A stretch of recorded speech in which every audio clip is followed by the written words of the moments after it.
¿Mm? ¿Qué vemos en el sistema muscular, muchachos? El sistema muscular hace como tal De un sistema de protección y movimiento, profe. ajá, y ayuda también a soportar el cuerpo. Ok, protección, movimiento, soporte, sobre todo soporte del cuerpo, ¿cierto? Bueno, ese sistema muscular es la parte activa del sistema locomotor, como decíamos ahora, entonces básicamente está encargado del movimiento. Cuando estudiamos sistema muscular, básicamente estudiamos músculos.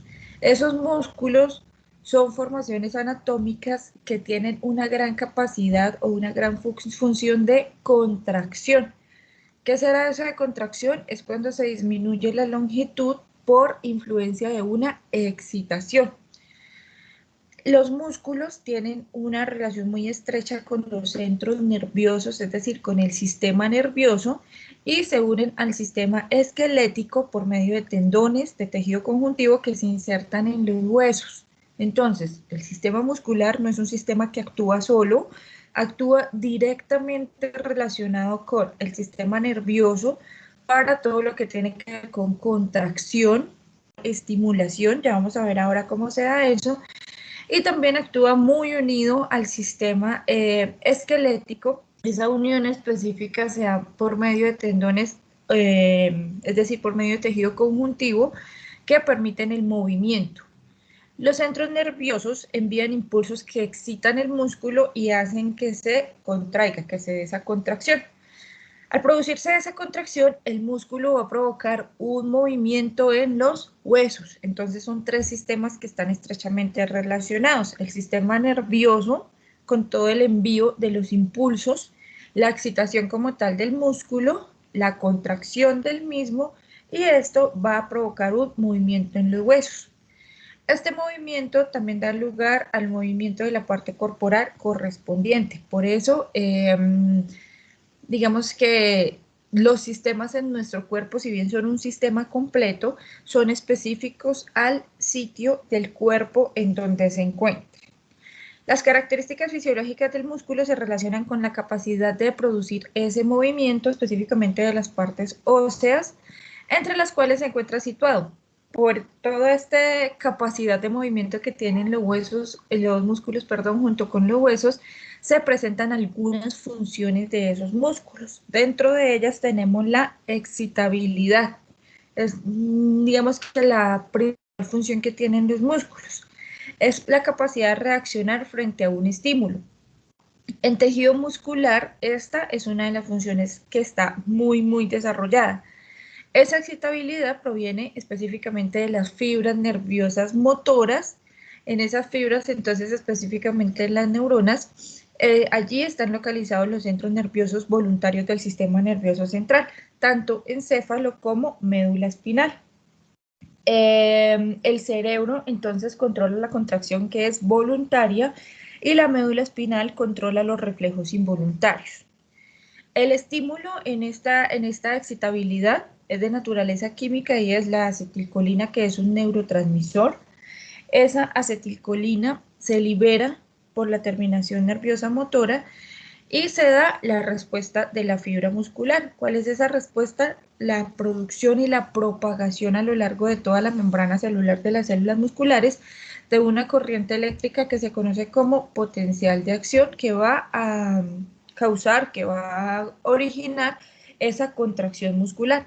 En esta imagen que tenemos acá, entonces está el cerebro, está la médula espinal, el axón, por donde se envía ese impulso, y cómo a través de las fibras musculares se recibe como tal esa señal para producir el movimiento específico durante la contracción.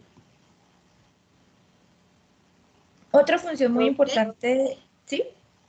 profe, esto, ¿cómo es? En la médula espinal se producen los movimientos involuntarios o voluntarios. Pues sea el La impulso. médula, ajá, la médula espinal controla todo lo que tiene que ver con reflejos involuntarios. Y el cerebro controla todo lo que tiene que ver con contracciones voluntarias. Gracias, profe. Vale. Bueno. ¿Qué más les iba a decir por acá? Bueno, creo que no más. Pasamos entonces a otra función muy importante que es la conductibilidad. En los músculos todas las funciones se relacionan, es decir, como que una se cumple junto con la otra. Cuando una fibra muscular se estimula o se excita, rápidamente conduce al estímulo a través de toda la longitud de esa fibra muscular para producir así una respuesta que sea inmediata, es decir, para que se dé la contracción de esa fibra muscular. El estímulo sigue el recorrido para introducirse hasta la parte más profunda de esas fibras musculares. El estímulo generado en el soma de las neuronas motoras de la médula espinal discurre o viaja o atraviesa por toda la longitud del axón y llega al sarcolema de la fibra muscular. Cuando hablamos de sarcolema, ahorita por ahí más adelante lo vamos a ver en una diapositiva, recuerden que las células musculares, tanto el citoplasma como la membrana, tienen el retículo, tienen nombres específicos. Cuando hablamos del sarcolema de la fibra muscular, hacemos referencia a la membrana citoplasmática de las células musculares. Entonces, el estímulo se genera en el soma de las neuronas motoras, viaja por todo el axón, llega al sarcolema o a la membrana de esa fibra muscular. Antes de hacer contacto con la fibra, el extremo distal de los axones se ramifica en el endomisio y forma terminaciones nerviosas efectoras motrices, es decir, placas motoras. Ese endomisio hace referencia a una membrana de tejido conectivo que se ubica en el interior de los músculos y separa cada célula. Básicamente eso es una membrana de tejido conectivo. Ya vamos a ver ahora qué otras membranas hay. Este endomisio es el que está recubriendo cada célula en todo el músculo. Pero hay otras membranas que ya vamos a ver más adelante. Entonces, conductibilidad hace referencia al viaje de ese estímulo desde el soma de la neurona hasta específicamente la membrana de las células musculares. Contractibilidad es lo que continúa, es como la respuesta que se da a esa excitabilidad y conductibilidad que hemos visto. Entonces, cuando hablamos de contractibilidad, hace referencia a la respuesta al estímulo de la fibra muscular. Ese estímulo se conduce por la membrana celular mediante diferencias de potenciales de acción. Recuerden que esos potenciales de acción son como ondas de descarga eléctrica. Esas ondas viajan a través de una membrana celular y básicamente lo que van a hacer es modificar la distribución de cargas eléctricas. Recuerden también el semestre pasado veíamos por ahí algo de eso cuando se vio contracción muscular, las diferencias, el potencial de acción hace referencia a la diferencia que hay entre el potencial de la parte interna de la parte externa. La parte interna generalmente tiene cargas de tipo negativo. Entonces, ese estímulo se conduce por la membrana celular mediante diferencias en ese potencial de acción que son cargas de corriente eléctrica hacia el interior de la célula a través de estructuras membranosas intracitoplasmáticas, es decir, a través de toda la membrana celular.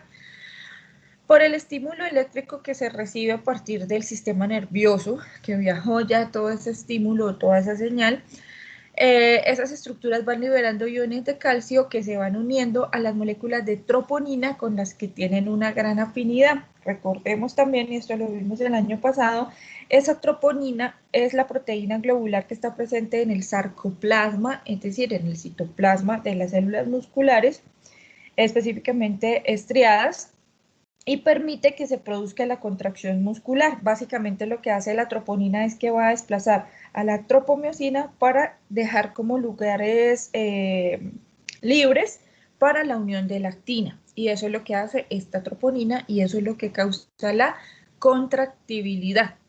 Existen otras funciones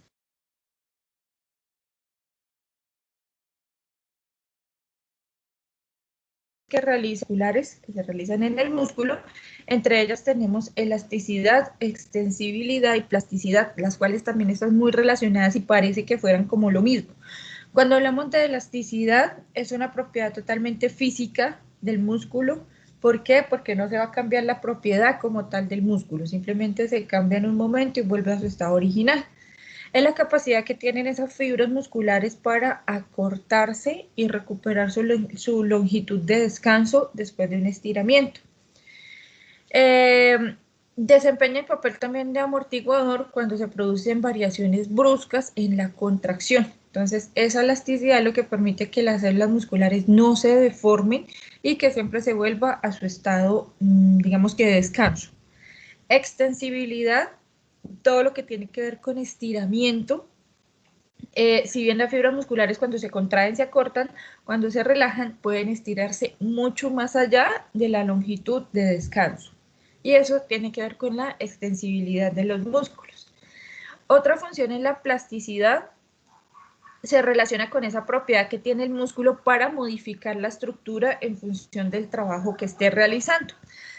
Se adapta al tipo de esfuerzo en función del tipo de entrenamiento. De esta forma, entonces, se puede hacer un músculo mucho más resistente o mucho más fuerte. Los velocistas tienen en los miembros inferiores un predominio de fibras musculares de tipo rápido. Ya vamos a ver en qué consisten o qué tienen estas fibras de tipo rápido, mientras que en los corredores de maratón prevalecen las fibras musculares de tipo lento. Ya ahorita más adelante vemos cuál es la función específica de esas fibras. Y estas entonces funciones complementan todo lo que tiene que ver con la parte muscular a las que habíamos visto antes. En cuanto a fibras musculares, vamos a ver específicamente, ¿sí? La tonicidad también entra como función. Sí, la tonicidad también entra como función, muy bien. ¿A qué hará referencia esa tonicidad? ¿Quién me preguntó? ¿Angie? María de Los Ángeles, creo. Ajá. Sí, señor. Ok, María, ¿qué hace? Pues hasta donde sé, hace referencia a que el músculo no siempre, o sea, nunca está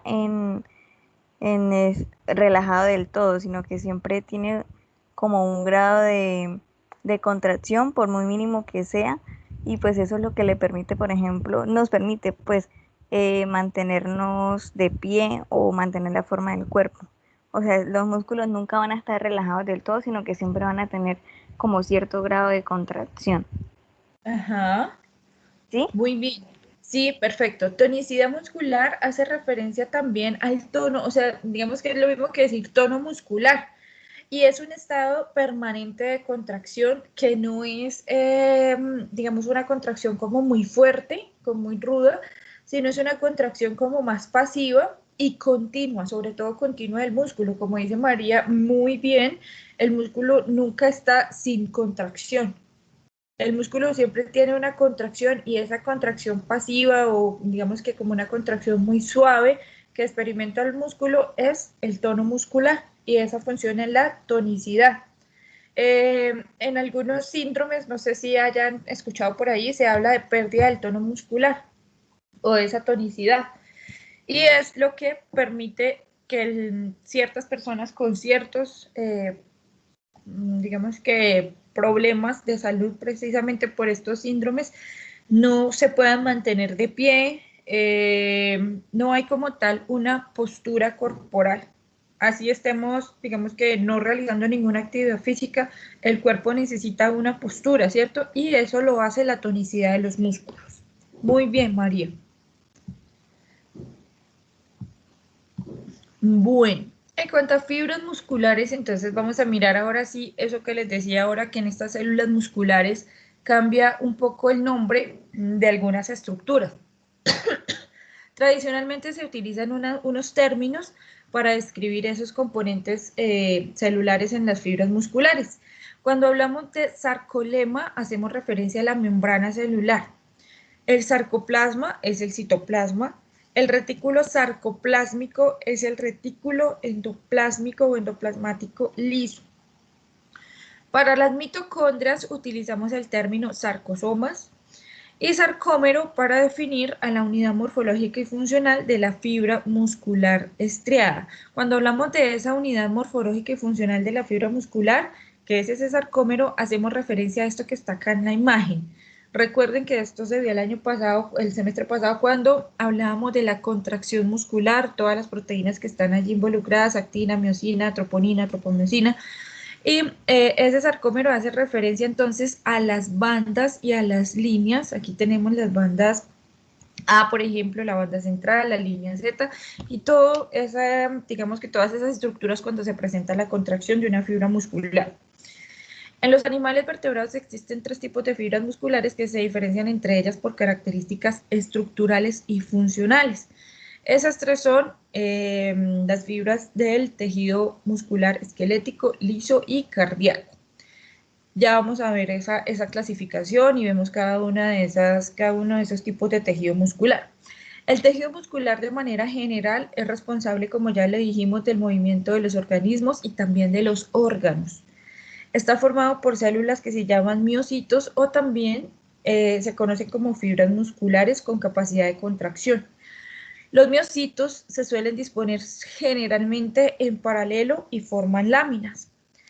La capacidad contráctil de esas células, de esos miocitos, depende de la asociación entre los filamentos de actina y filamentos formados por proteínas motoras, como la miosina, que están presentes en el citoesqueleto de estas células.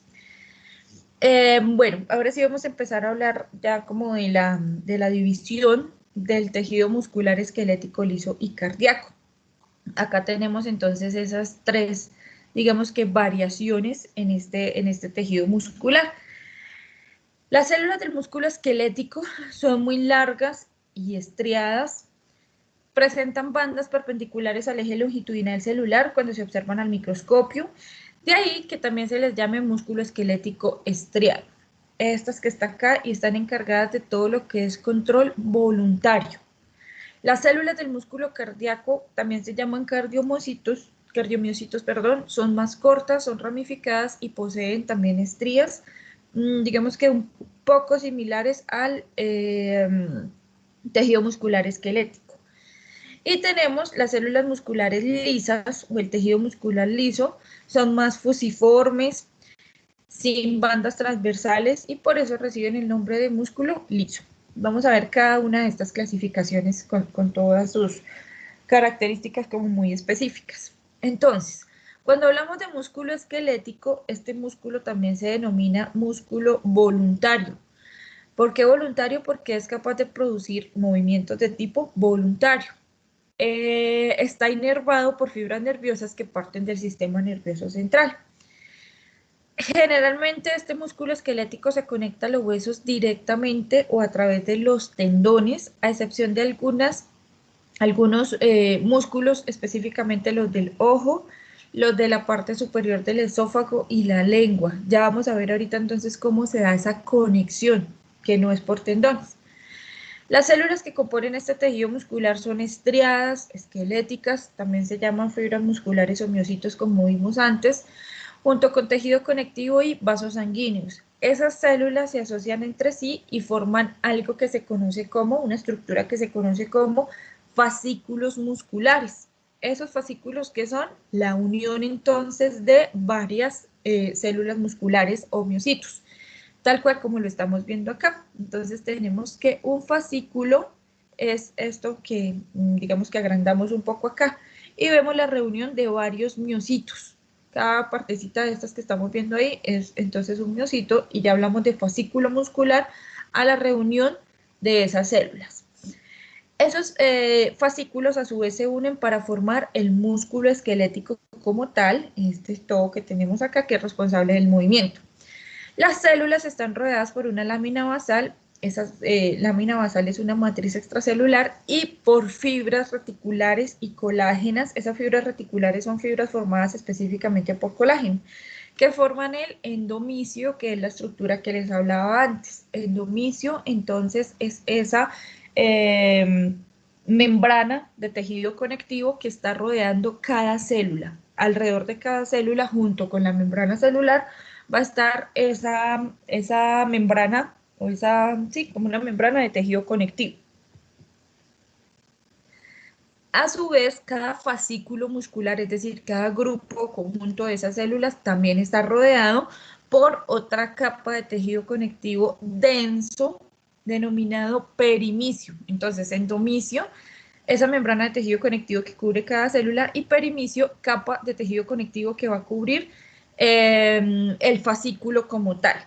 Todo el músculo también está rodeado por otra membrana de tejido conectivo que se llama el epimicio, y es este que está acá. Por estas envueltas de tejido conectivo van a penetrar y van a dispersarse los vasos sanguíneos y las ramificaciones nerviosas que controlan la contracción muscular. Los músculos que no están conectados a los huesos, como veíamos ahora, o no están conectados mediante tendones, tienen una organización diferente en la zona donde se encuentran, tienen una organización como de anclaje. Se adhieren directamente de manera difusa al tejido conectivo de las estructuras que tienen que mover. Algunos de estos son los ojos, la lengua y el esófago, los músculos que se encuentran como en estas regiones. Características de las células musculares estriadas. Son células alargadas, como veíamos ahora, dispuestas en paralelo, forman haces o láminas no ramificadas, tienen una longitud aproximadamente de 30 centímetros con un diámetro entre 10 a 100 micras. Son multinucleadas, esto es muy importante en estas células musculares estriadas, son multinucleadas, se reconocen como sincitios, significa que tienen dos o más núcleos compartiendo un mismo citoplasma. Y esos núcleos generalmente en estas células musculares estriadas se disponen o se ubican hacia la periferia de las células. Ese aspecto estriado en las fibras musculares se da o se debe a la disposición especial de los filamentos de actina y miosina del citoplasma, conjuntamente denominadas miofibrillas, y ellos se organizan en haces paralelos al eje principal de la célula, y a eso hace referencia entonces estos anillos como más oscuros que estamos observando acá. Precisamente a la ubicación, esas estrías hacen referencia a la ubicación o a la disposición de los filamentos de actina y miosina en el citoplasma. Las bandas oscuras corresponden a la superposición de esos filamentos. Recuerden que cuando se presentan contracciones musculares, básicamente se da esa superposición de esas proteínas motoras. Y eso es lo que causa esa coloración de bandas más oscuras en estas fibras musculares. Lo claro, las bandas que son más claras se refieren solo a los filamentos de actina. Acá podemos observar entonces lo que mirábamos ahora del endomisio, el perimisio y fibras musculares. Aunque estas células pueden incrementar y disminuir el tamaño, es decir, causar hipertrofia, no se suelen dividir en condiciones normales. ¿Qué pasa con estas células entonces? En la vida postnatal, el aumento del número de células del tejido muscular se debe a otras células que se llaman células satélite. Esas células satélite actúan como unas células madre específicamente de miocitos.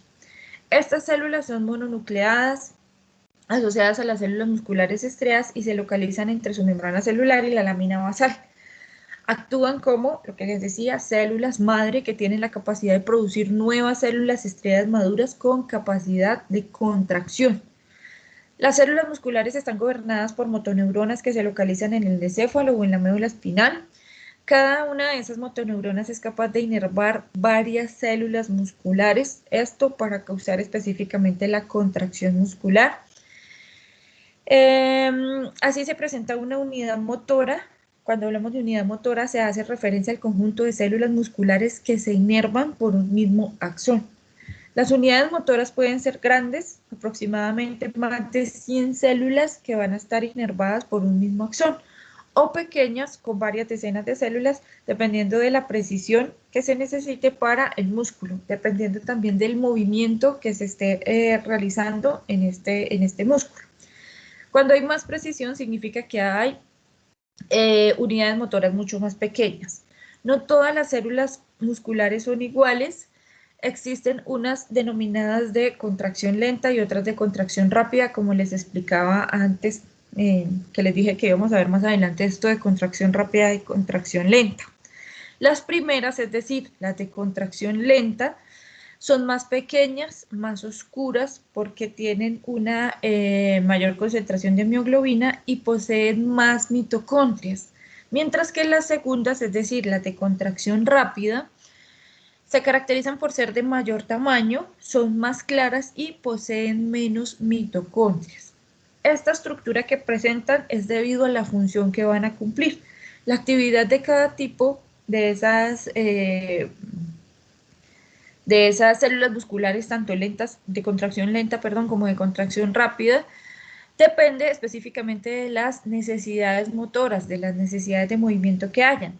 Las de contracción lenta van a actuar en movimientos que son prolongados y el mantenimiento de la postura. Por esta razón es que se necesita mucho más concentración de mioglobina, se necesita más oxígeno, se necesitan más mitocondrias para toda la obtención de energía mediante la respiración celular. Entonces, por esta razón, las de contracción lenta tienen esa estructura, porque ellas se necesitan en movimientos prolongados y todo lo que tiene que ver con mantenimiento de la postura, mientras que las de contracción rápida actúan en movimientos breves e intensos, pero pasan rápido de esos movimientos. Ambos tipos de fibras se encuentran en todos los músculos, aunque con diferente proporción dependiendo de cuál es la función de ese músculo. Pasamos ahora al músculo cardíaco.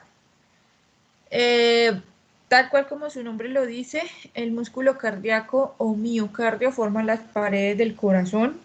Su función específica es el bombeo de sangre por parte del corazón mediante la contracción de las paredes de este órgano.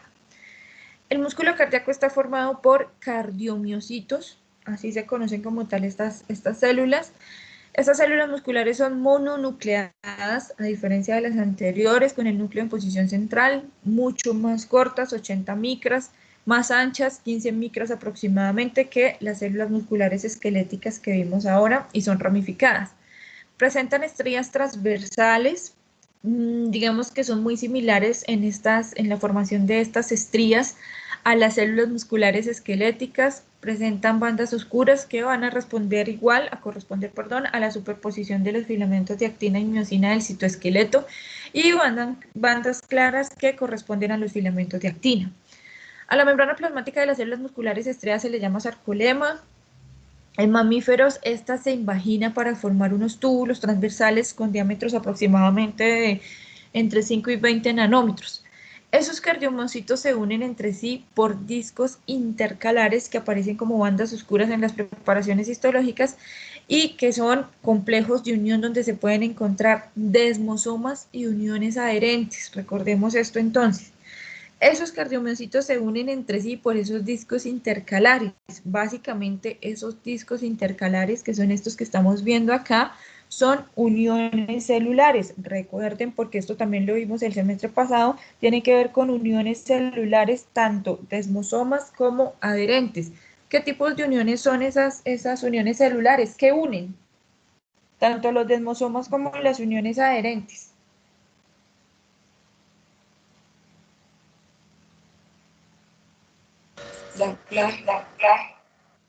Uniones de anclaje que me unen entre sí. Recuerden que las uniones celulares unen célula-célula o célula matriz extracelular.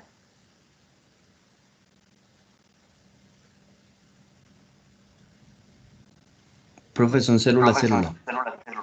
Perfecto, son uniones célula-célula. En los desmosomas, tanto en los desmosomas como en las uniones adherentes, tenemos unas proteínas de gran importancia que son las que permiten ese anclaje, que son las caderinas, ¿cierto? Junto con otras proteínas de unión. La diferencia es que en los desmosomas actúan los filamentos de queratina y en las uniones adherentes los filamentos de actina. Y esto es lo que forma esos discos intercalares en estos cardiomiocitos. También hay uniones en hendidura que permiten sincronización contráctil y que comunican citoplasmas de células vecinas de manera directa. El músculo cardíaco no se ancla o no se une a tendones. Estas uniones de hendidura que mencionábamos allí son las mismas uniones gap y son las que permiten el paso de determinada información entre las células. La contracción del corazón se controla por el sistema nervioso autónomo, al cual ajusta la frecuencia y fuerza de las contracciones, pero el ritmo de esas contracciones está generado por cardiomiocitos que tienen una función especial y funcionan como un marcapasos. Al músculo cardíaco también se le llama músculo estriado de contracción involuntaria. Esas uniones en hendidura o las uniones gap, que son las que permiten la comunicación, favorecen la sincronización de esas contracciones mediante la conexión de citoplasmas de células contiguas. Es decir, esas uniones gap, recuerden que en esas uniones hay como un conducto entre células y esa comunicación es lo que va a permitir que las contracciones estén totalmente sincronizadas. Por esta razón, no todas las células cardíacas están inervadas por fibras nerviosas, sino solo los cardiomiocitos marcapasos, que son los que tienen esa función específica. La frecuencia cardíaca también es controlada hormonalmente. Las células musculares cardíacas tienen muy poco glucógeno, a diferencia de las estriadas, y por ello no pueden obtener mucha energía por glucólisis. La mayor parte de la energía procede de la fosforilación oxidativa con un gran consumo de oxígeno. Recordemos, fosforilación oxidativa, última etapa de la respiración celular. Por esta razón, cuando se produce un corte en el suministro de oxígeno, se producen daños celulares rápidamente. ¿Por qué? Porque en estas células musculares cardíacas, como lo decimos aquí, la energía se obtiene específicamente por fosforilación oxidativa, no tanto por glucólisis. Por esto es de gran importancia que haya presencia de oxígeno. Y pasamos al músculo liso. También se denomina músculo plano o involuntario. Está ubicado o se encuentra específicamente en las estructuras corporales que no requieren movimientos voluntarios. ¿Cuáles específicamente? Aparato digestivo, vías respiratorias, glándulas, vesícula, la vejiga, muy importante, allí hay gran presencia del músculo liso, vaso sanguíneo, linfático, útero, y allí está este músculo liso, conocido también como músculo involuntario. Me esperan un segundito que se me bloqueó. ¿Hasta acá alguna pregunta, algún comentario mientras esto reacciona? ¿Ya habían visto toda esta temática?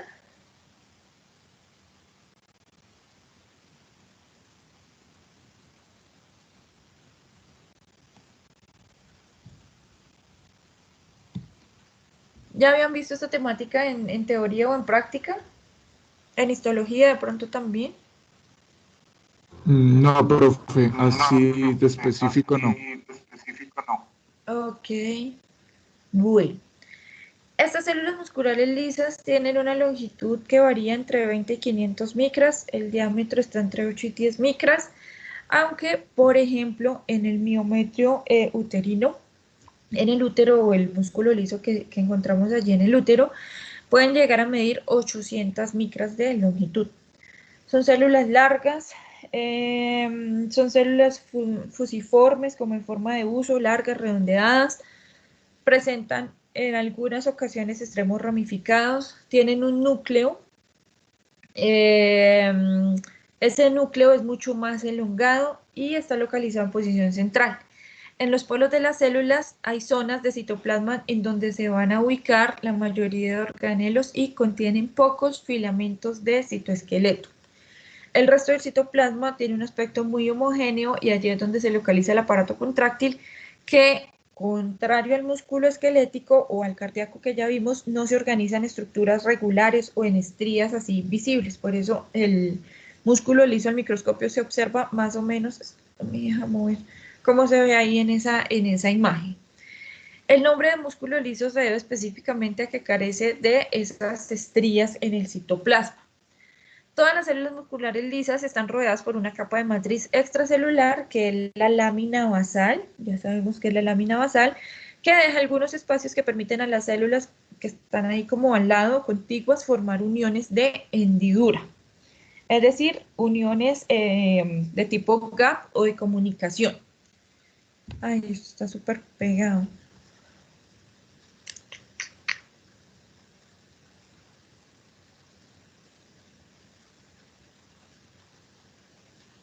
Esperen un segundo que me deje continuar esta cosa.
Hola muchachos, ¿están ahí aún?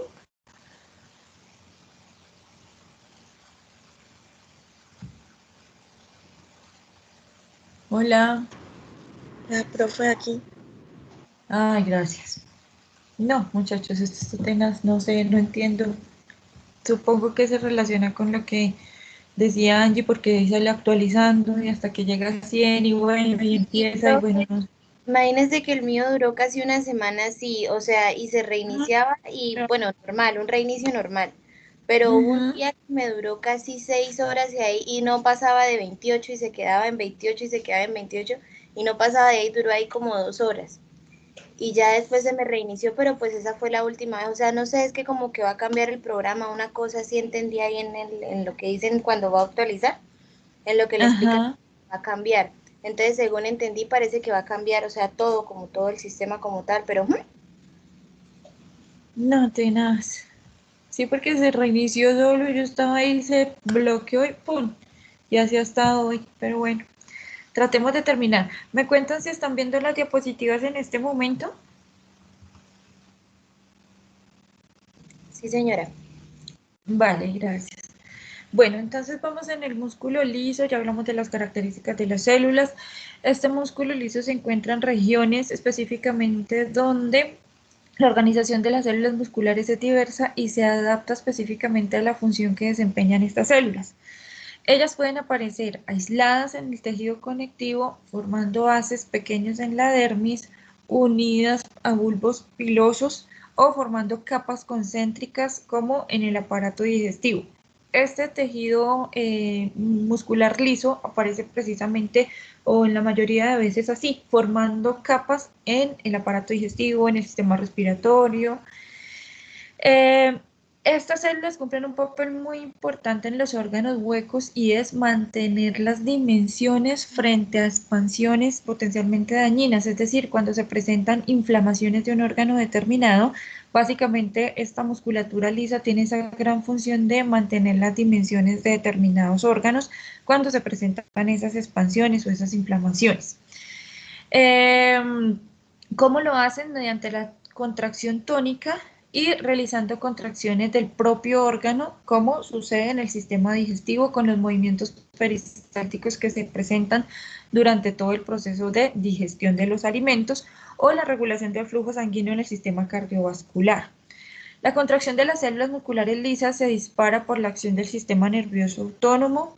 Funcionalmente hay dos maneras de organización de estas células del músculo liso, ya sea como una unidad o como multiunidades. Cuando hablamos de una unidad, entonces las células musculares lisas se disponen en láminas de manera que el extremo de una célula queda entre las zonas medias de las otras células.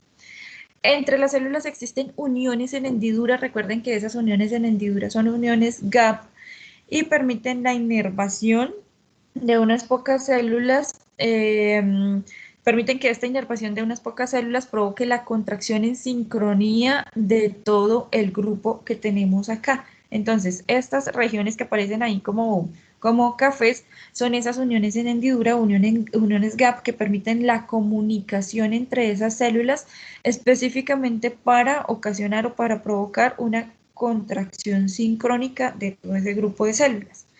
En esa organización como multiunidades, cada célula es independiente, cada una tiene su propia inervación y suelen estar aisladas unas de otras por tejido conectivo. Así se presentan esas uniones GAP. En esta imagen que tenemos acá, tenemos dos capas de músculo liso, tanto acá como acá. Una interna que se denomina una capa circunferencial y una externa que es una longitudinal. Entre ambas hay plexo nervioso. Ese plexo nervioso, en este caso, es un plexo que es un plexo mientérico, también conocido como plexo de Auerbach o plexo muscular, y ese plexo es parte del sistema nervioso entre dos capas de ese músculo liso en el tracto gastrointestinal específicamente, y lo que va a hacer ese plexo es que provee inervación tanto a la capa circunferencial como a la capa externa o longitudinal de músculo liso. En algunas estructuras como la musculatura lisa del digestivo, que es lo que estamos viendo acá, o también en la tráquea, existen esos plexos de neuronas intrínsecas y lo que van a hacer es activar de manera independiente a la musculatura lisa, independiente una de otra, la interna de la externa. La mayoría de esos músculos también reciben inervación extrínseca del sistema autónomo, tanto simpático como parasimpático. Independientemente del tipo de inervación, no se forman estructuras especializadas, como sucede en el músculo estriado, entre axones y células del músculo liso. Hasta acá tendríamos entonces las generalidades del sistema muscular. ¿Qué vamos a hacer ahora? Vamos a estudiar, vamos a iniciar por regiones tal cual como lo hicimos con los huesos, lo vamos a hacer con los músculos. Y vamos a iniciar con los músculos craneales y faciales.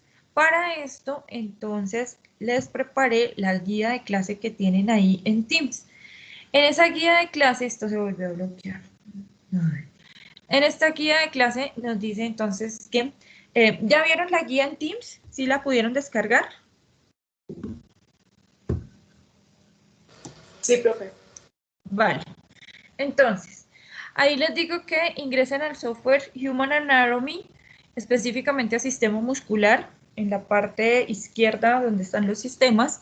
En vista seleccionan la opción 1, que es expresión. Allí identifican cada músculo, realizan los giros correspondientes, los movimientos de la imagen, seleccionan cada músculo, al lado les va a aparecer el cuadro de opciones, el cuadro de información. Allí está entonces todo lo que tiene que ver con origen, inervación, irrigación y acción de los músculos. Estudian la totalidad de los músculos de expresión. Hacen lo mismo para, allí en vistas en la opción 2 está masticación. Hacen lo mismo para todos los músculos de la masticación. Posteriormente les dejé un enlace, ingresan a ese enlace y van a leer y estudiar detenidamente la información sobre músculos de cráneo y cara, revisen las imágenes, ahí hay imágenes, descripción, videos, ¿listo? Estudian toda esta temática. Esta parte muscular es demasiado sencilla. Si ya la vieron en teoría y práctica, pues les va a quedar mucho más fácil, no tiene como complique. Como les decía, de esta actividad no vamos a hacer ningún trabajo para entregar ni nada, simplemente en esta horita de clase que nos queda se van a dedicar a estudiarla. Estoy atenta para cualquier duda, cualquier inquietud me cuentan por WhatsApp. Y tendremos el quiz la próxima clase, ¿vale? No sé si hay alguna pregunta, alguna inquietud, me he descargado la lista. ¿Alguna pregunta, alguna inquietud me cuentan?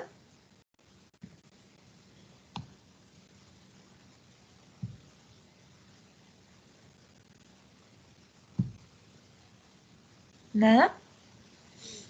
Ok, si no tenemos preguntas, entonces vamos a revisar la guía de clase y yo quedo atenta a cualquier cosa me van contando. ¿Listo? Nos vemos entonces el próximo lunes. Recuerden que iniciamos la clase con el quiz de esta primera parte de músculos. ¿Vale? Que tengan un feliz día. Profe, yo sí tengo una pregunta antes de que Ay, se... ok, María. El quiz, en el quiz entra solo músculos craneales y faciales o también entra generalidades. Generalidades y músculos craneales y faciales. Todo lo que hemos visto hasta hoy, ¿sí? Exacto, sí. Vale, profe. Digamos que prácticamente es la temática de hoy. Vale, profe, gracias. Vale, María, con gusto. ¿Alguien más tiene alguna pregunta, muchachos, antes de que esto se me vuelva a bloquear? Esto que suena raro. Ok, igual cualquier cosa me van preguntando al WhatsApp, ¿vale? Para que no nos deje por aquí esto tirados. ¿Listo? Que tengan un feliz día, que tengan un feliz inicio de semana. Nos veríamos entonces el próximo lunes. Listo, Hasta profe. luego, Gracias. profe. Hasta luego, profe. Gracias, profe. Hasta Chao. luego. Que estén muy bien.